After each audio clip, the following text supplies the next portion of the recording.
Glory to the Father, the Son, and the Holy Spirit. Amen.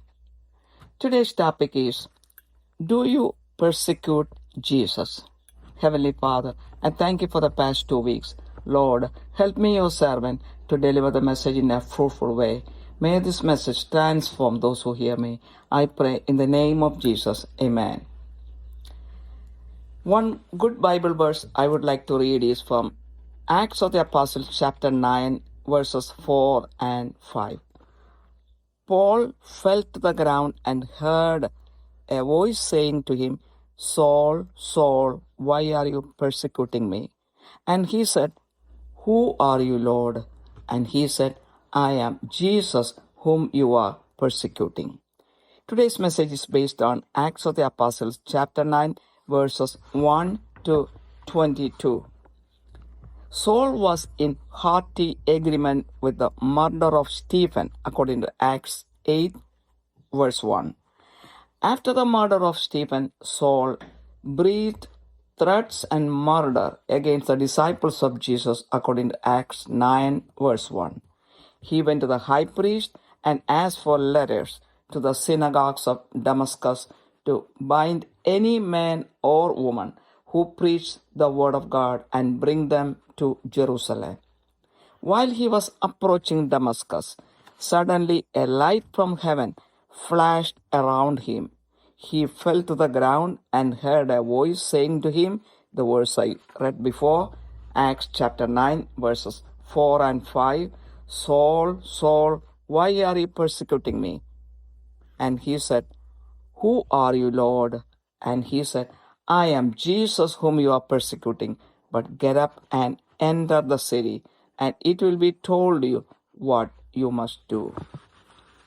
Verse 9 says, The men who traveled with him stood speechless, hearing the voice, but seeing no one.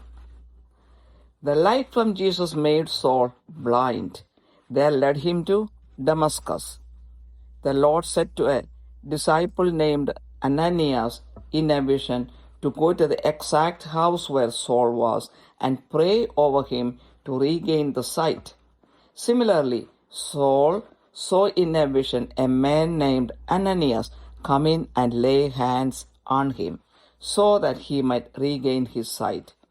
Ananias was scared of going to Saul as he used to persecute Christians, but the Lord said to him in verse 15, Go, for he is a chosen instrument of mine to bear my name before the Gentiles and kings and the sons of Israel.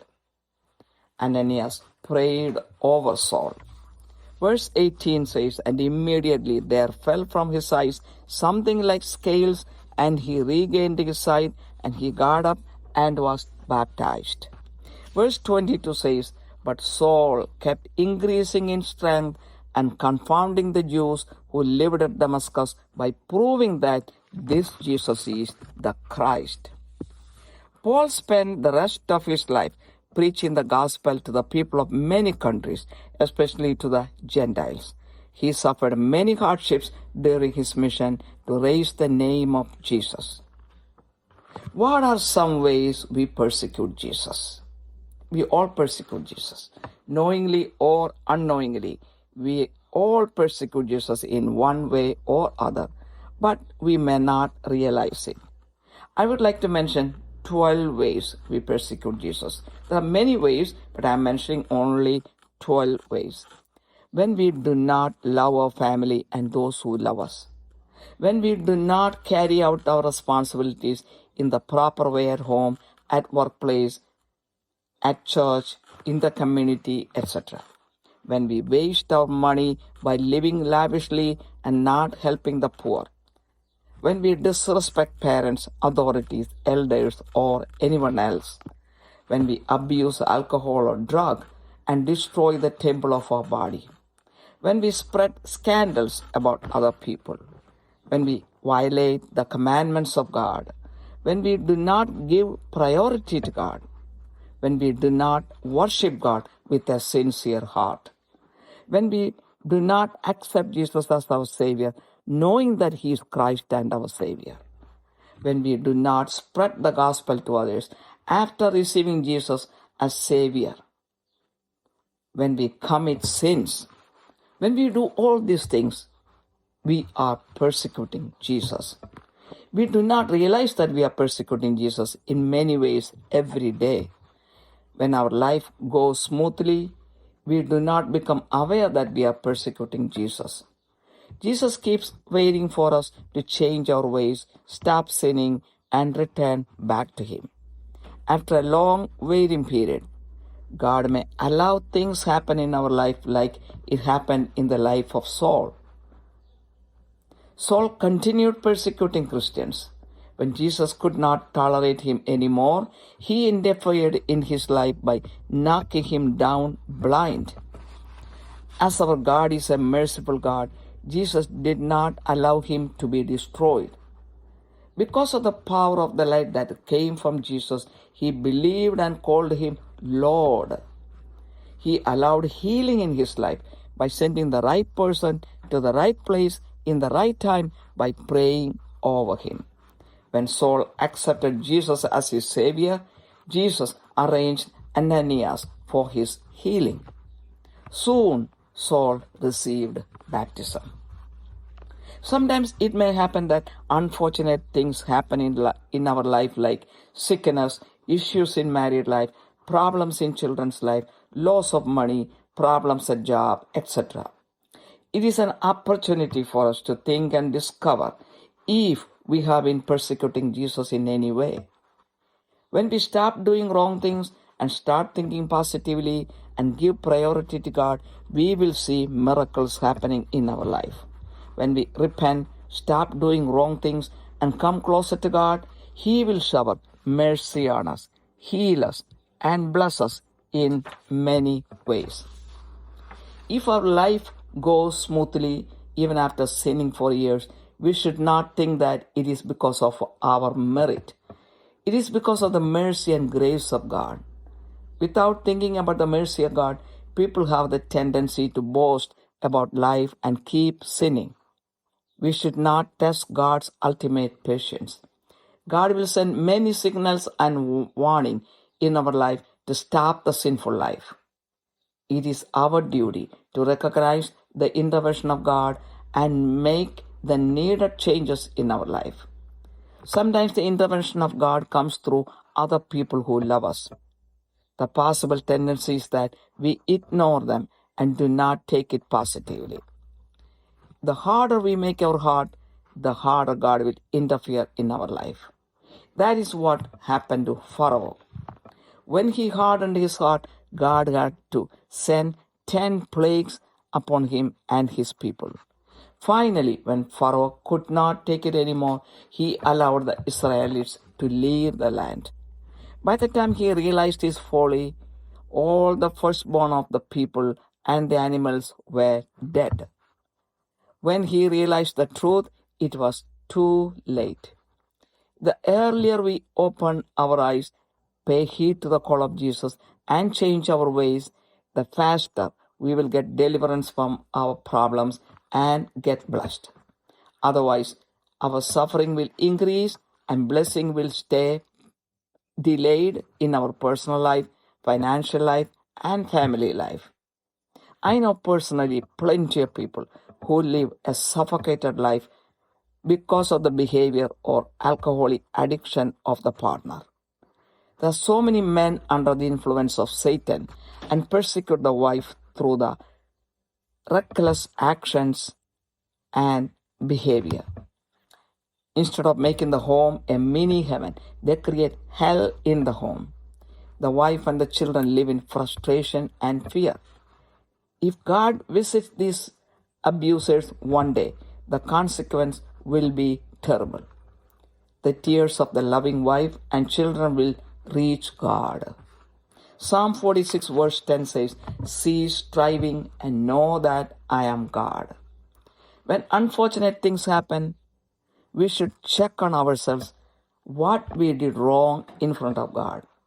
Our merciful God will give us the opportunity to repent of our sins and straighten our path. By repenting, we get the realization that we were persecuting Jesus. If we repent, God will forgive and bless us.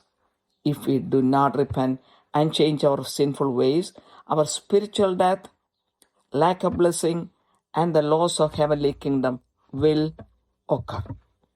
If we get forgiveness and blessing, we will become like Saul, who spent the rest of his life for preaching gospel and facing all kinds of hardships for the sake of Jesus. Then our family will get blessed. Paul became a chosen instrument of God when Jesus touched him. Jesus wants to use every individual as a chosen instrument of God. This is what Jesus expects from everyone. When Saul lost his eyesight, Jesus could have healed him immediately, but he did not do that. Saul suffered for 3 days without eyesight and without eating and drinking anything. It was a period of suffering and humbling down for Saul. During these 3 days, he got full realization of how he persecuted Jesus, full repentance, and full acceptance of Jesus as Savior. In our life too, when we keep on persecuting Jesus, our suffering can extend for a long time until we surrender fully to Jesus. When we surrender fully to Jesus, our healing and blessing will be faster too. This is my experience too.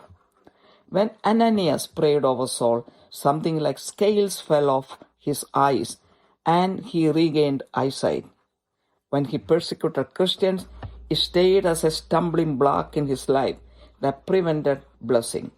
When the stumbling block was removed, he got cleansed and blessed. Let us examine our conscience and find out if we persecute Jesus in any way. What are the stumbling blocks in our life that prevent blessing for us and our family? If we remove the stumbling blocks in our life, we and our family will get blessed. This is the time to repent and come back to God. Let me read from the book of Jeremiah, chapter 21, verse 8. The Lord speaks through prophet Jeremiah. Behold, I set before you the way of life and the way of death. Finally, the book of Revelation, chapter 22, verses 11 and 12 says, Let the one who does wrong still do wrong, and the one who is filthy still be filthy, and let the one who is righteous still practice righteousness, and the one who is holy still keep himself holy. Behold, I am coming quickly, and my reward is with me, to render to every man according to he has done. With this, the message ends. Heavenly Father, I glorify your name. Lord, bless each and everyone who hears this message. Lord, help everyone to realize if they persecute Jesus in any way, repent about their sins, surrender fully to Jesus, and get healing and blessing. I pray in the precious name of Jesus Christ. Amen.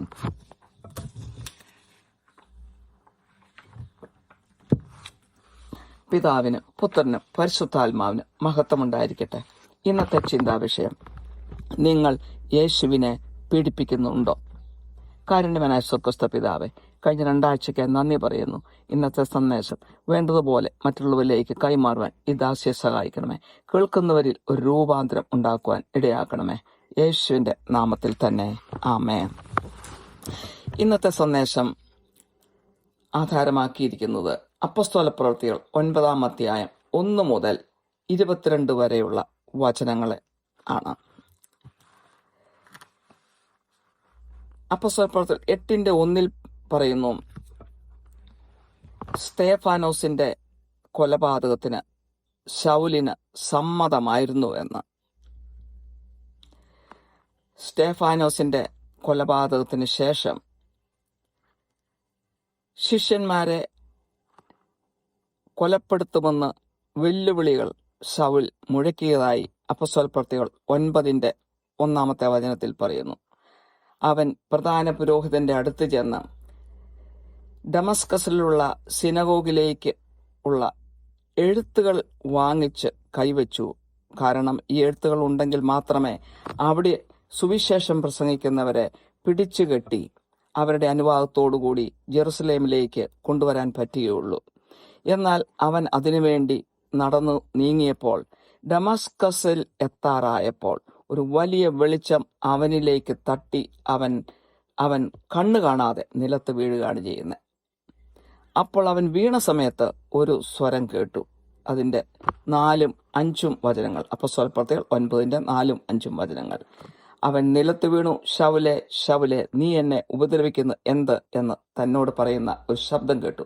നീ ആരാകുന്നു കർത്താവേ എന്ന് അവൻ ചോദിച്ചതിന്, നീ ഉപദ്രവിക്കുന്ന യേശുവാകുന്നു ഞാൻ. 7-ാമത്തെ വചനം, അവനോടുകൂടെ പ്രയാണം ചെയ്ത പുരുഷന്മാർ ശബ്ദം കേട്ടുവെങ്കിലും ആരെയും കാണാതെ മരവിച്ച് നിന്നു. അപ്പോൾ ഈ വലിയ വെളിച്ചം യേശുവിൽ നിന്ന് തട്ടിയപ്പോൾ ശൗൽ കണ്ണുപൊട്ടനായി മാറുകയാണ് ചെയ്യുന്നത്. അവരാണ് ഡമസ്കസിലേക്ക് അവനെ കയ്യെ പിടിച്ച് കൊണ്ടുപോയത്. ആ സമയത്ത് അനനിയാസ് എന്നു പേരുള്ള ഒരു ശിഷ്യന് ദർശനത്തിൽ യേശു പറഞ്ഞു, ആ ശിഷ്യനോട് പറഞ്ഞു, ഏതോ ഒരു വീട്ടിലേക്ക് പോകണം, അവിടെ ശൗൽ എന്ന് പറഞ്ഞ ഒരു മനുഷ്യനുണ്ട്, ആ മനുഷ്യന് വേണ്ടി പ്രാർത്ഥിക്കണമെന്ന്. അതേ സമയത്ത് തന്നെ ശൗലും ഒരു ദർശനം കണ്ടു. അനനിയാസ് എന്ന് പറഞ്ഞ മനുഷ്യൻ വന്ന് തലയിൽ കൈവച്ച് പ്രാർത്ഥിക്കുന്നതും ആ കാഴ്ചശക്തി തിരിച്ചു കിട്ടുന്നതുമായിട്ട്. എന്നാൽ ഇത് കേട്ടപ്പോൾ അനനിയാസിന് ഭയമായിരുന്നു. ശൗൽ എന്നുള്ള പേര് കേട്ടപ്പോൾ തന്നെ അങ്ങോട്ട് പോകുവാൻ. കാരണം അവൻ ക്രിസ്ത്യാനികളെ കൊന്നോണ്ടിരുന്നവനായിരുന്നു. എന്നാൽ യേശു അനനിയാസിനോട് പറഞ്ഞു, അതിന്റെ 15-ാമത്തെ വചനത്തിൽ, കർത്താവ് അവനോട്, നീ പോക, അവൻ എൻ്റെ നാമം ജാതികൾക്കും രാജാക്കന്മാർക്കും ഇസ്രായേൽ മക്കൾക്കും മുമ്പിൽ വഹിപ്പാൻ ഞാൻ തിരഞ്ഞെടുത്തിരിക്കുന്ന പാത്രം ആകുന്നുവെന്ന്. അങ്ങനെ അനനിയാസ് പോയി ശൗലിന് വേണ്ടി പ്രാർത്ഥിച്ചു. 18-ാമത്തെ വചനം പറയുന്നു, ഉടനെ അവന്റെ കണ്ണിൽ നിന്ന് ചെതുമ്പൽ പോലെ വീണു, കാഴ്ച ലഭിച്ചു. അവൻ എഴുന്നേറ്റ് സ്നാനമേൽക്കുകയും ആഹാരം കൈക്കൊണ്ട് ബലം പ്രാപിക്കുകയും ചെയ്തുവെന്ന്. 22-ാമത്തെ വചനം പറയുന്നു, ശൗലോ മേൽക്കുമേൽ ശക്തി പ്രാപിച്ചു, യേശു തന്നെ ക്രിസ്തുവെന്ന് തെളിയിച്ചു, ദമസ്കസിൽ പാർക്കുന്ന യഹൂദന്മാരെ മിണ്ടാതാക്കിയെന്ന്. ശൗലിന്റെ പിന്നീടുള്ള ജീവിതം നമ്മൾ കാണുന്നത് അനേക രാജ്യങ്ങളിൽ സുവിശേഷം പ്രസംഗിക്കുന്നു, യേശുവിനെ ഉയർത്തുന്നു, ജാതികളുടെ പ്രത്യേകിച്ച് ഉയർത്തുന്നു, അനേകം കഷ്ടങ്ങളിൽ കൂടി കടന്നു പോകുന്നു. പക്ഷെ യേശുവിനെ ഉയർത്തുന്നതായിരുന്നു അവന്റെ ലക്ഷ്യം. ഇനി നമ്മൾക്ക് ചിന്തിക്കാം, ഏതൊക്കെ വേയിലാണ് നമ്മൾ യേശുവിനെ പീഡിപ്പിക്കുന്നത്? ശൗൽ പീഡിപ്പിച്ചത് ക്രിസ്ത്യാനികളെ കൊന്നുകൊണ്ടായിരുന്നു. നമ്മൾ എങ്ങനെയൊക്കെയാണ് യേശുവിനെ പീഡിപ്പിക്കുന്നത്? നമ്മുടെ അനുദിന ജീവിതത്തിലും പലതരത്തിൽ യേശുവിനെ പീഡിപ്പിക്കുന്നുണ്ട്. പക്ഷെ നമ്മൾ അതേക്കുറിച്ച് ചിന്തിക്കുന്നില്ല എന്ന് മാത്രമേ ഉള്ളൂ. ഒരു 12 കാര്യങ്ങൾ ഞാനൊന്ന് പറഞ്ഞുകൊള്ളട്ടെ. അനേക കാര്യങ്ങളുണ്ട്, ഒരു 12 കാര്യം മാത്രം പറയുന്നു. നമ്മൾ നമ്മുടെ കുടുംബത്തെ സ്നേഹിക്കാതിരിക്കുമ്പോൾ, നമ്മളെ സ്നേഹിക്കുന്നവരെ സ്നേഹിക്കാതിരിക്കുമ്പോൾ, നമ്മളുടെ ഉത്തരവാദിത്തങ്ങൾ വേണ്ട വിധം കുടുംബത്തിലും ജോലിയിലും നമ്മുടെ പള്ളിയിലും നമ്മുടെ കമ്മ്യൂണിറ്റിയിലും ഉള്ള ഉത്തരവാദിത്തങ്ങൾ ചെയ്യാതെ ഇരിക്കുമ്പോൾ, നമ്മൾ വലിയ ലാവിഷായിട്ട് അടിച്ചുപൊളിച്ച് ജീവിച്ച് നമ്മുടെ പണമെല്ലാം അങ്ങനെ വേസ്റ്റ് ചെയ്യുകയും എന്നാൽ പാവപ്പെട്ടവരെ അല്പം പോലും സഹായിക്കാതിരിക്കുകയും ചെയ്യുമ്പോൾ നമ്മൾ യേശുവിനെ പീഡിപ്പിക്കുകയാണ്. നമ്മൾ നമ്മുടെ മാതാപിതാക്കന്മാരെ, അധികാരികളെ, പ്രായമായവരെ, ആരെയാണെങ്കിലും നമ്മൾ വേണ്ടത്ര ബഹുമാനം കൊടുക്കാതിരിക്കുമ്പോൾ യേശുവിനെ പീഡിപ്പിക്കുകയാണ്. നമ്മൾ മദ്യവും മയക്കുമരുന്നും ഒക്കെ ഉപയോഗിച്ച് ദൈവത്തിൻ്റെ ആലയമാകുന്ന നമ്മുടെ ശരീരത്തെ നശിപ്പിക്കുമ്പോൾ യേശുവിനെ ശരിക്കും പീഡിപ്പിക്കുകയാണ്. നമ്മൾ മറ്റുള്ളവരെക്കുറിച്ച് അപവാദങ്ങൾ പറഞ്ഞ് മറ്റുള്ളവരെ നശിപ്പിക്കുമ്പോൾ ശരിക്കും യേശുവിനെ തന്നെയാണ് പീഡിപ്പിക്കുന്നത്. നമ്മൾ ദൈവത്തിൻ്റെ കൽപ്പനകൾ നിരസിക്കുമ്പോൾ, നമ്മൾ ദൈവത്തിന് വേണ്ടത്ര പ്രാധാന്യം കൊടുക്കാതിരിക്കുമ്പോൾ, നമ്മൾ പള്ളിയിലോ എവിടെയായിരുന്നാലും നമ്മൾ ആരാധിക്കുമ്പോൾ ആത്മാർത്ഥം ഹൃദയത്തോടെ ആരാധിക്കുന്നില്ല എങ്കിൽ, അതായത് പല വിചാരത്തോടെ നമ്മൾ നിൽക്കുകയും ആത്മാർത്ഥമായ ഹൃദയത്തോടെ ആരാധിക്കുന്നില്ല എങ്കിൽ നമ്മൾ യേശുവിനെ പീഡിപ്പിക്കുകയാണ് ചെയ്യുന്നത്. പലപ്പോഴും പലരും വിചാരിക്കുന്നത് പള്ളിയിൽ പോയി ജോലി തീർന്നു. അതല്ല. അങ്ങനെ പ്രാർത്ഥിക്കുമ്പോൾ ദൈവം പ്രസാദിപ്പിക്കുന്നില്ല, ദൈവത്തെ നമ്മൾ പീഡിപ്പിക്കുക തന്നെയാണ് ചെയ്യുന്നത്. ഇനി യേശുക്രിസ്തു രക്ഷകനാണെന്ന് അറിഞ്ഞിട്ടും, ലോകരക്ഷകനാണെന്ന് അറിഞ്ഞിട്ടും ആ രക്ഷകനെ നമ്മൾ സ്വീകരിക്കാതിരിക്കുകയും നമ്മൾ മാമോദീസ എടുക്കാതെയും അവഗണിച്ച് കളഞ്ഞാൽ യേശുവിനെ പീഡിപ്പിക്കുകയാണ്. കാരണം യേശുവിന് ദുഃഖമുണ്ട് നമ്മളെ ഓർത്ത്. യേശു രക്ഷകനാണെന്ന് അറിഞ്ഞ് അംഗീകരിച്ച് സ്വീകരിച്ചിട്ട് നമ്മൾ ഈ സുവിശേഷം മറ്റുള്ളവരോട് പറയുന്നില്ലെങ്കിൽ നമ്മൾ യേശുവിനെ പീഡിപ്പിക്കുകയാണ്. നമ്മൾ പലരും മനസ്സിലാക്കുന്നില്ല. പള്ളിയിൽ പോയി എൻ്റെ ജോലി തീർന്നു എന്നേ മനസ്സിലാക്കുന്നുള്ളൂ. പക്ഷെ നമ്മൾ യേശുവിനെ പീഡിപ്പിക്കുകയാണ് ചെയ്യുന്നത്. നമ്മൾ പാപം ചെയ്യുമ്പോൾ, ഒരു പാപമല്ലല്ലോ, എന്തൊക്കെയോ എത്രമാത്രം പാപങ്ങളുണ്ട്. സുവിശേഷത്തിൽ പറയുന്ന കാര്യങ്ങൾ ചെയ്യാതിരിക്കുമ്പോൾ അതെല്ലാം പാപമാണ്. അപ്പോൾ പാപം ചെയ്യുമ്പോൾ യേശുവിനെ പീഡിപ്പിക്കുകയാണ്. എന്നാൽ ഇങ്ങനെ അനേക വിധത്തിൽ നമ്മൾ യേശുവിനെ പീഡിപ്പിക്കുന്നുണ്ടെന്ന് നമ്മൾ മനസ്സിലാക്കുന്നില്ല എന്ന് മാത്രം. നമ്മുടെ ജീവിതം വളരെ സ്വസ്ഥമായിട്ടും സ്മൂത്തായിട്ടും പോകുമ്പോൾ നമ്മൾ മനസ്സിലാക്കത്തില്ല നമ്മൾ യേശുവിനെ പീഡിപ്പിക്കുന്നുണ്ട് എന്നുള്ളത്. എന്നാൽ യേശു നമ്മളെ കാത്തു നിൽക്കുകയാണ്. നമ്മൾ യേശുവിന് വേണ്ടി നമ്മൾ എന്ത് ചെയ്യുന്നു? നമ്മുടെ പാപങ്ങൾ നമ്മൾ ഉപേക്ഷിക്കുന്നുണ്ടോ? യേശുവിലേക്ക് തിരിച്ചു വരുന്നുണ്ടോ? ഇതൊക്കെ കാണാൻ വേണ്ടി നമുക്ക് വേണ്ടി വെയിറ്റ് ചെയ്യുകയാണ് ചെയ്യുന്നത്. എന്നാൽ കുറേ നാളുകൾക്കുള്ള വെയിറ്റിങ്ങിന് ശേഷം ദൈവം ചിലപ്പോൾ ചിലതൊക്കെ നമ്മുടെ ജീവിതത്തിൽ സംഭവിക്കാൻ ഇടയാക്കും. അങ്ങനെയാണ് ശൗലിൻ്റെ ജീവിതത്തിൽ സംഭവിച്ചത്. ശൗൽ യേശുവിനെ പീഡിപ്പിച്ചുകൊണ്ടിരുന്നപ്പോൾ, യേശുവിനെ എന്ന് പറഞ്ഞാൽ ക്രിസ്ത്യാനികളെ പീഡിപ്പിച്ചുകൊണ്ടിരുന്നപ്പോൾ ആണ് യേശു അവൻ്റെ ജീവിതത്തിൽ ഇടപെട്ടത്.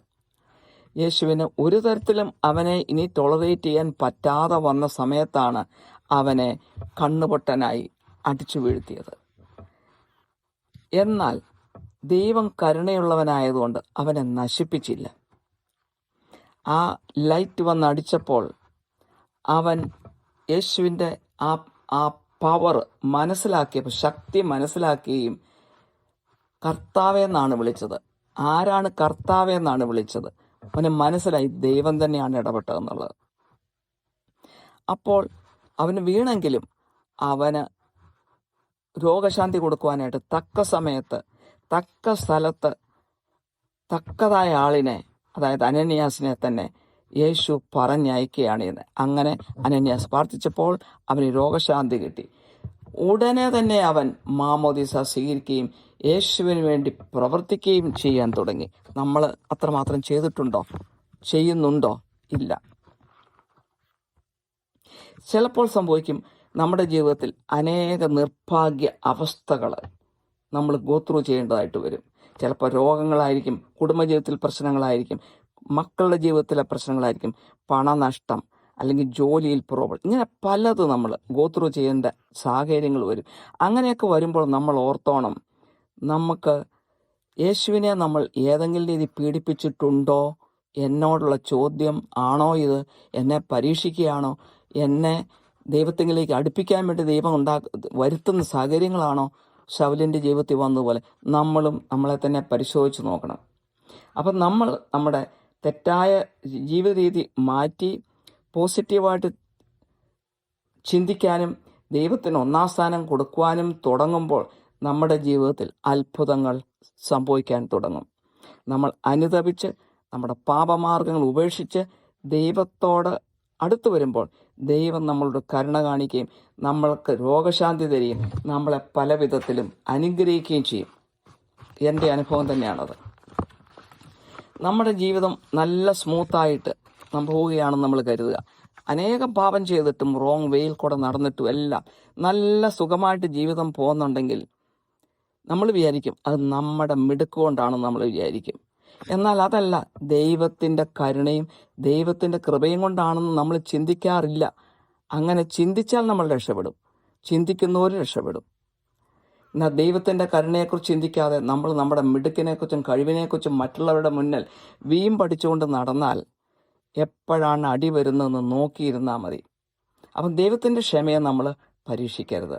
ദൈവം ഒത്തിരി വാർണിംഗ് സിഗ്നലുകളൊക്കെ നമ്മുടെ ജീവിതത്തിൽ തരും, നമ്മുടെ പാപമാർഗങ്ങൾ വിട്ട് ദൈവത്തിൻ്റെ വഴിയിലേക്ക് തിരിവാനായിട്ട്. അപ്പോൾ ദൈവം ഇടപെടുന്ന രീതികൾ മനസ്സിലാക്കി വേണ്ട ചേഞ്ചസ് നമ്മുടെ ജീവിതത്തിൽ വരുത്താൻ നമ്മൾ ഓരോരുത്തരും ശ്രമിക്കേണ്ടത് ദൈവം ആഗ്രഹിക്കുന്നുണ്ടത്.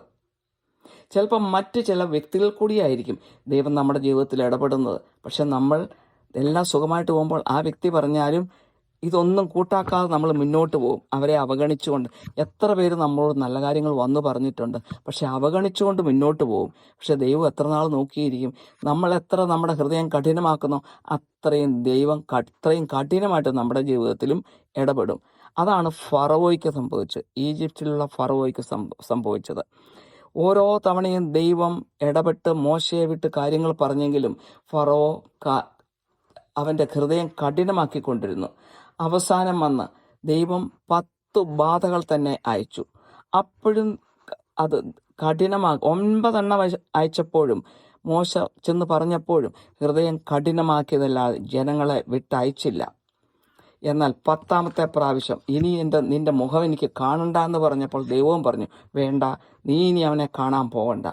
ദൈവം ആദ്യത്തെ അവരുടെ എല്ലാ മനുഷ്യരിലും മൃഗങ്ങളിലുമുള്ള എല്ലാ കടിഞ്ഞൂൽ പുത്രന്മാരെയും ഒറ്റ രാത്രി കൊണ്ട് സംഹരിച്ചു. അപ്പോൾ ഫറവോ പാഠം പഠിച്ചു. അപ്പോഴത്തേക്ക് ടു ലേറ്റ് ആയിപ്പോയി. അപ്പോഴാണ് അവരെ ഈജിപ്തിൽ നിന്നും വിട്ടയച്ചേക്കാം, വാഗ്ദാന ഭൂമിയിലേക്ക് വിട്ടയച്ചേക്കാമെന്ന് സമ്മതിച്ചത്. എന്നാൽ നേരത്തെ കണ്ണ് തുറന്നിരുന്നെങ്കിൽ അനുഗ്രഹിക്കപ്പെടുമായിരുന്നു. അതുകൊണ്ട് നമ്മളും നമ്മുടെ ജീവിതത്തിൽ നേരത്തെ കണ്ണ് തുറന്ന് നമ്മുടെ തെറ്റുകൾ നമ്മൾ മനസ്സിലാക്കിയാൽ ദൈവം എത്രയും നേരത്തെ നമ്മളെ അനുഗ്രഹിക്കും. അല്ലെങ്കിൽ നമ്മൾ പലതിൽ കൂടെയും കടന്നു പോകേണ്ടി വരും. നമ്മുടെ വ്യക്തിപരമായ ജീവിതത്തിലും സാമ്പത്തിക ജീവിതത്തിലും കുടുംബ ജീവിതത്തിലും മക്കളുടെ ജീവിതത്തിലും ഒക്കെ പലതിൽ കൂടെ കടന്നു പോകേണ്ടതായിട്ട് വരും. അനേകരുടെ അനുഭവമുണ്ട്, കണ്ണുകൊണ്ട് ഞാൻ കണ്ടിട്ടുണ്ട്. എനിക്ക് വ്യക്തിപരമായിട്ട് ഒരുപാട് വ്യക്തികളെ അറിയാം. മദ്യപാനത്തിന് അടിമകളായി സ്വന്തം ശരീരം നശിപ്പിച്ചുകൊണ്ട് കുടുംബത്തിൽ നരകം സൃഷ്ടിക്കുന്ന അനേകര്. ഇത് സാത്താൻ്റെ ഒരു സ്വാധീനമാണ്. അത് മനസ്സിലാക്കാതെയാണ് അവരത് ചെയ്യുന്നത്. ഭാര്യയും മക്കളും അങ്ങനെ സഹിക്കുന്നു, കഷ്ടത അനുഭവിക്കുന്നു. ഇങ്ങനെയുള്ള സ്വഭാവം എടുത്ത് അവർക്ക് ഇനി ഒട്ടും എടുക്കാൻ പറ്റാത്ത സാഹചര്യത്തിൽ അവർ കഷ്ടതയിൽ കൂടെ മനോഭാരത്തിൽ കൂടെ കടന്നു പോകുന്നു. ജീവിതം തകർന്നു പോകുന്നു. മക്കളുടെ ജീവിതം വല്ലാതെ തകർന്നു പോകുന്നു. ഉയർച്ചയില്ലാതെ വരുന്നു. ഭവനം ഒരു മിനി സ്വർഗം ആക്കേണ്ടതിന് പകരം അവർ നരകമാണ് ആ ഭവനത്തെ സൃഷ്ടിക്കുന്നത്. അവർ നിരാശയിലും ഭയത്തിലും മക്കളും ഭാര്യയും കഴിഞ്ഞുകൂടുന്നു. ഏതെങ്കിലും സമയത്ത് ദൈവം അവരെ വേണ്ടതുപോലെ ഒന്ന് സന്ദർശിച്ചാൽ അതിൻ്റെ പരിണിതഫലം ഭയാനകമായിരിക്കും. ദൈവം കരുണയുള്ളതുകൊണ്ട് പലരെയും അങ്ങനെ വിട്ടേക്കുകയാണ്. അതാണ് നമുക്ക് കണ്ണുകൊണ്ട് കാണാൻ പറ്റുന്നത്. കാരണം മക്കളുടെയും ഭാര്യയുടെയും കണ്ണുനീര് ദൈവം കാണാതെ ഇരിക്കുകയില്ല. സങ്കീർത്തനം 46:10 പറയുന്നു, മിണ്ടാതിരുന്ന് ഞാൻ ദൈവമെന്നറിഞ്ഞുകൊള്ളി, ഞാൻ ജാതികളുടെ ഇടയിൽ ഉന്നതനാകും, ഞാൻ ഭൂമിയിൽ ഉന്നതൻ ആകും. അപ്പോൾ നമ്മുടെ ജീവിതത്തിൽ ഭാരപ്പെടുത്തുന്ന അനേക സംഭവങ്ങൾ നടക്കുമ്പോൾ നമ്മൾ ചിന്തിക്കേണ്ടത്, എന്താണ് ദൈവസന്നിധിയിൽ ഞാൻ തെറ്റായിട്ട് ചെയ്തിട്ടുള്ളത്? ദൈവം നമുക്ക് അനുദപിക്കാൻ സമയം തരും, നമ്മുടെ വഴികൾ തിരുത്തുവാനുള്ള സമയം തരും. നമ്മളൊന്ന് മനസ്സായാൽ മതി. മനസ്സായി അനുദപിച്ച് നമ്മൾ യേശുവിനെ പീഡിപ്പിക്കുകയാണെന്നൊന്ന് മനസ്സിലാക്കിയാൽ മതി, ഒന്ന് താന്നു കൊടുത്താൽ മതി. ദൈവം നമ്മളോട് ക്ഷമിക്കും, നമ്മളെ അനുഗ്രഹിക്കുകയും ചെയ്യും. നമ്മളങ്ങനെ അനുദപിച്ച്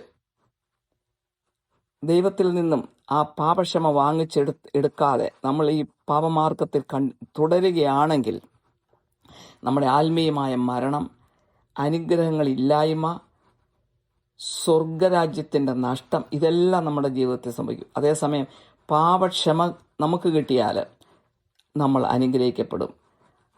അപ്പോൾ ശൗലിനെ പോലെ ജീവിതത്തിലുള്ള ഇനിയുള്ള കാലം മുഴുവനും ഏത് കഷ്ടതയും സഹിച്ച് ശൗല് ദൈവനാമത്തെ പ്രഘോഷിക്കാൻ ഇറങ്ങിയതുപോലെ നമ്മളും അനുഗ്രഹിക്കപ്പെടുകയും ദൈവനാമം മറ്റുള്ളവരോട് നമ്മൾ പ്രഘോഷിക്കുകയും ചെയ്യും. അതാണ് എല്ലാവരിൽ നിന്നും ദൈവം ആഗ്രഹിക്കുന്നത്. ശൗലിനെ ദൈവം ഒരു ഉപകരണമാക്കി കൊണ്ടുവരികയാണ് ചെയ്തത്. ഉപകരണമാക്കി മറ്റുള്ളവർക്ക് വേണ്ടിയിട്ട് യേശു തൊട്ട് കഴിഞ്ഞപ്പോൾ, അതുപോലെ നമ്മുടെ ജീവിതത്തിലും യേശു തൊട്ട് കഴിഞ്ഞാൽ ദൈവത്തിൻ്റെ ഒരു ഉപകരണമായി മാറും. എല്ലാവരും ദൈവത്തിൻ്റെ ഉപകരണമാണ്. ഏത് രീതിയിലാണെന്ന് അത് നമ്മളാണ് മനസ്സിലാക്കിയെടുക്കേണ്ടത്. ഇതാണ് എല്ലാവരിൽ നിന്നും ദൈവം പ്രതീക്ഷിക്കുന്നത്. ശൗലിൻ്റെ കാഴ്ച നഷ്ടപ്പെട്ടപ്പോൾ യേശുവിന് വേണമെങ്കിൽ ഉടനെ തന്നെ അവന് രോഗശാന്തി കൊടുക്കാമായിരുന്നു. എന്തുകൊണ്ടാണ് കൊടുക്കാത്തത്? 3 ദിവസം അവൻ കണ്ണുപൊട്ടനായി ഇരിക്കുകയും ഭക്ഷണം കഴിക്കാതെയും വെള്ളം കുടിക്കാതെയും കഷ്ടത സഹിച്ച് അവനെ കുറച്ച് സഹിക്കുകയും അവനെ തന്നെ എളിമപ്പെടുത്തുകയും ചെയ്യേണ്ട ആവശ്യമുണ്ടായിരുന്നു. അത് സംഭവിച്ചു കഴിഞ്ഞു അവന് പൂർണ്ണ ബോധ്യം കിട്ടി. യേശുവിനെ അവൻ പീഡിപ്പിച്ചു എന്ന് പൂർണ്ണ ബോധ്യം കിട്ടി. അനുതാപത്തിലേക്ക് വന്ന് യേശുവിനെ രക്ഷകനായി അംഗീകരിച്ചപ്പോൾ അവന് ഹീലിംഗ് യേശു തന്നെ അറേഞ്ച് ചെയ്ത് കൊടുക്കുകയാണ് ചെയ്യുന്നത്. നമ്മുടെ ജീവിതത്തിലും നമ്മുടെ സഹനത്തിൻ്റെ സമയം നീണ്ടുപോകും.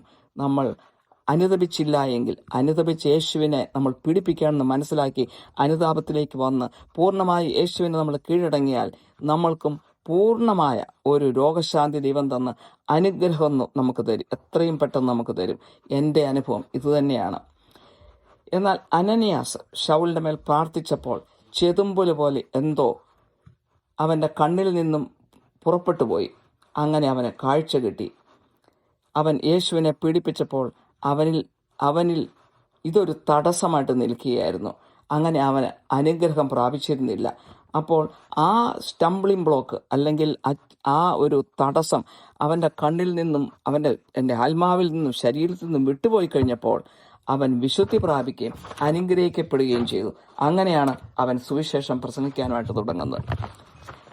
നമുക്ക് നമ്മളെ തന്നെ ഒന്ന് പരിശോധിക്കാം. നമ്മുടെ മനസ്സാക്ഷിയെ നമ്മൾ ഏതൊക്കെ വേയിലാണ് യേശുവിനെ പീഡിപ്പിച്ചിട്ടുള്ളത് എന്ന്, ഏതൊക്കെയാണ് നമ്മുടെ ജീവിതത്തിൽ തടസ്സമായിട്ട് നിൽക്കുന്നതെന്ന്, നമ്മുടെ ജീവിതത്തിലും നമ്മുടെ മക്കളുടെ ജീവിതത്തിലും നമ്മുടെ കുടുംബ ജീവിതത്തിലെല്ലാം എന്താണ് തടസ്സമായിട്ട് നിൽക്കുന്നതെന്ന്. ആ ശബലിൻ്റെ കണ്ണിൽ നിന്ന് ചെതുമ്പൽ മാറിയപ്പോൾ അവന് കാഴ്ച കിട്ടിയതുപോലെ നമ്മുടെ ജീവിതത്തിൽ എന്തൊക്കെയാണ് തടസ്സമായിട്ട് നിൽക്കുന്നത്, എന്തൊക്കെയാണ് നമ്മുടെ ജീവിതത്തിൽ നിന്ന് വിട്ടുപോകാനുള്ളത്. അങ്ങനെ വിട്ടുപോയി കഴിഞ്ഞ് നമ്മൾ അനുതപിച്ച് ദൈവത്തിലേക്ക് മടങ്ങി വന്നാൽ ശൗലിനെ പോലെ നമ്മളും അനുഗ്രഹം പ്രാപിക്കും. ജെറമ്യായുടെ പുസ്തകം 21:8 പറയുന്നു, നീ ഈ ജനത്തോട് പറയേണ്ടത്, യഹോവ ഇപ്രകാരം അരുളി ചെയ്യുന്നു, ഇതാ ഞാൻ ജീവന്റെ വഴിയും മരണത്തിന്റെ വഴിയും നിങ്ങളുടെ മുമ്പിൽ വെക്കുന്നുവെന്ന്. അവസാനമായി വെളിപാട് 22:11-12 വചനങ്ങളിൽ പറയുന്നു, അനീതി ചെയ്യുന്നവൻ ഇനിയും അനീതി ചെയ്യട്ടെ, അഴുക്കുള്ളവൻ ഇനിയും അഴുക്കാകട്ടെ, നീതിമാൻ ഇനിയും നീതി ചെയ്യട്ടെ, വിശുദ്ധൻ ഇനിയും തന്നെ വിശുദ്ധീകരിക്കട്ടെ. ഇതാ ഞാൻ വേഗം വരുന്നു, ഓരോരുത്തന് അവനവൻ്റെ പ്രവൃത്തിക്ക് തക്കവണ്ണം കൊടുപ്പാൻ പ്രതിഫലം എൻ്റെ പക്കൽ ഉണ്ട്. ഇതോടെ ഈ സന്ദേശം ഇവിടെ അവസാനിക്കുന്നു. കാരുണ്യവാനായ സ്വർഗ്ഗസ്ഥ പിതാവേ, ഈ സന്ദേശം കേൾക്കുന്ന എല്ലാവരെയും അനുഗ്രഹിക്കണമേ.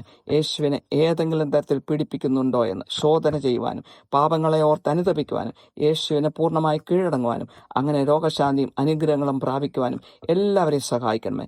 മാനവും മഹത്വം അവിടത്തേക്ക് തരുന്നു. യേശു ക്രിസ്തുവിൻ്റെ ധന്യനാമത്തിൽ തന്നെ. ആമേൻ.